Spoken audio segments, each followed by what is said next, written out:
தேர்தல் பிரச்சாரம் நிறைவடைந்த பின்னர் தொலைக்காட்சிகளில் தேர்தல் விளம்பரம் மற்றும் செய்திகள் ஒளிபரப்பக்கூடாது என்று ராஜேஷ் லக்கானி தெரிவித்தார். தமிழக தலைமை தேர்தல் அதிகாரி ராஜேஷ் லக்கானி வெள்ளியன்று செய்தியாளர்களை சந்தித்தார்.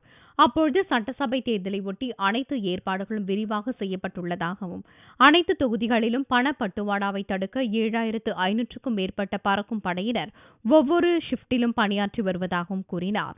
மேலும் வாக்குச்சாவடிகளுக்கு பூத் ஏஜென்ட்டுகள் செல்போன் கொண்டு செல்லக்கூடாது என்றும் இந்த தேர்தலில் 144 தடை உத்தரவு பிறப்பிக்க வாய்ப்பே கிடையாது என்றும் வாக்குச்சாவடி கைப்பற்றுதல் போன்ற நேரத்தில் கூட 144 பிறப்பிக்கப்பட மாட்டாது என்றும் தெரிவித்தார். அத்துடன் இதுவரை 86.44% பூத் ஸ்லிப் விநியோகிக்கப்பட்டுள்ளதாகவும் தஞ்சை மாவட்டம் பாபநாசத்தில் பிடிபட்டது மாதிரி வாக்குப்பதிவு பொம்மை என்றும் இதனை வாக்குப்பதிவு இயந்திரமாக பயன்படுத்த முடியாது என்றும் இதனை அதிகாரிகள் பறிமுதல் செய்ததோடு வழக்கு தொடர்ந்துள்ளதாகவும் விளக்கம் அளித்தார்.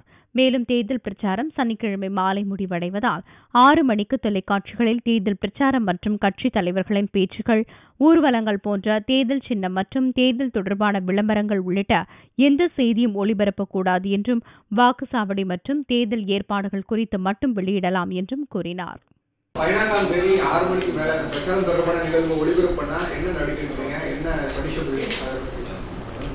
126B அது தேர்தல் ஆணையத்தோட சட்டம். இதை ரொம்ப கடும் நடக்கி எடுக்கப்படும். இப்போ பிரச்சாரம் பண்ணுங்க.